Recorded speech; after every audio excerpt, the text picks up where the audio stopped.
Dr. Patrick Esuming is an economist. He is a lecturer in finance at the University of Ghana Business School. Doc, you're welcome to Eyewitness News.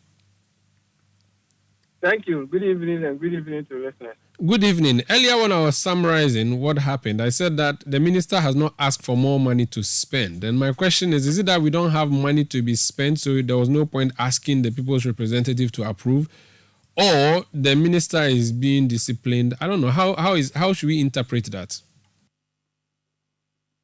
Well, the minister knows that so preceding the idea that he's not going to ask for more money, was the idea that we are not raising as much revenue as he initially projected. And given our current circumstances, the last thing we want to do is to run even bigger deficits and pile on more debt. So that is the context in which he said he's not going to ask for more appropriation or more amount to spend, because we just don't have, we are not able to raise as much as we want. And the last thing we should be doing is to be spending way more than we are collecting.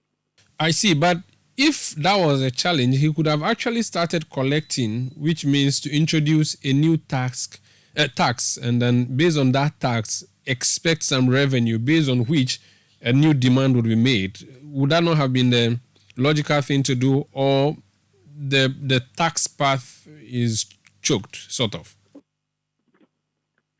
Yeah, I think, over the last couple of years, we've seen a lot of new tax handles. And, he would have been mindful that imposing new taxes wouldn't have been countenanced by Ghanaians, businesses and households, given the current circumstances we find ourselves, given what Ghanaian banks and other individuals have gone through with domestic debt exchange, given the new taxes that were recently introduced in May. And I think it would have been very problematic if the finance minister had contemplated bringing any new tax, given the circumstances we are in. So I think that is why he would have reflected and noticed that even if he decided to, it wouldn't be prudent to introduce new tax plans. I see. But that would frustrate the general work of government, wouldn't it? Because it's a typical thing to expect that the government would make some more appropriations for the remaining part of the year. That has not been done. There's no revenue being collected through taxes. That would generally affect the business of government, wouldn't it? I wouldn't think so. To begin with, the amount that was initially programmed to be spent this year was a significant increase from what we spent last year. That was quite substantial. So many people, myself included, believe that it was way too much to project to spend. So having to make a relatively minor adjustment is not out of place. So I think, there are many areas, you and I, if we budget, we plan to do things, and over the course of the year, our incomes are lower, we make adjustments. In this case, it's a relatively minor adjustment that the government has had to make. All right. So I think that can easily go on without affecting government operations. That's fair. When the minister says the economy has turned a corner, which means we are doing well, do you see the same image from where you sit?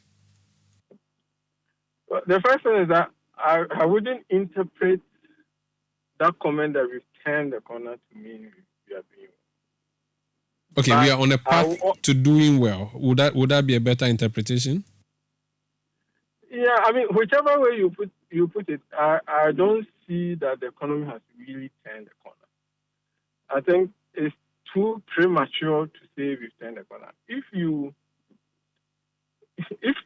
I take the minister's analogy about turning the corner, the way I'll put it is that when you are approaching in particular a sharp corner, when you are driving and you are approaching a sharp corner, you are approaching with speed, you slow down significantly so that it gives you the leverage to turn the corner properly. So my sense is that we were really heading fast into a negative terrain, and we've managed to pull the brakes. We haven't really negotiated the corner yet. So if you look at the indicators he's referring to, saying that inflation has softened, yes, inflation might have softened from December last year, but the rate we are running is still historic high. So you can't use that and say we've turned any corner. So on that score, we haven't turned the corner. And then he also mentions the currency relative stability this year.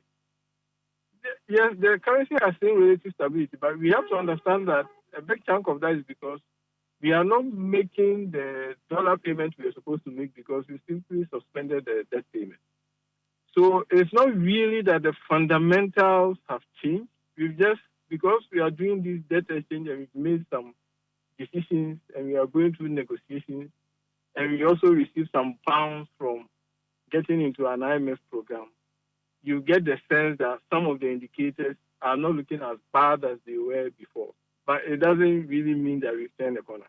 In fact, if you juxtapose that comment with the revisions he himself has made to some of the targets, you hardly come to the conclusion that we have turned the corner. Because last year, we all knew that last year was a very difficult time for the Ghanaian economy. We grew at 3.1. So this year, he has revised his growth target down from 2.8 to 1.5. And then even the end-year inflation target, we have revised it, showing that we are not going to do as well. So if you put all of this together, whatever marginal relative stability we are seeing is just not enough for us to conclude that we've turned a corner.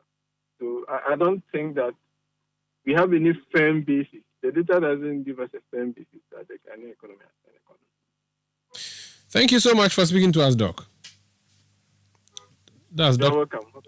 Yes, sir. That's Dr. Patrick Esumi. He's an economist and he teaches finance at the University of Ghana Business School.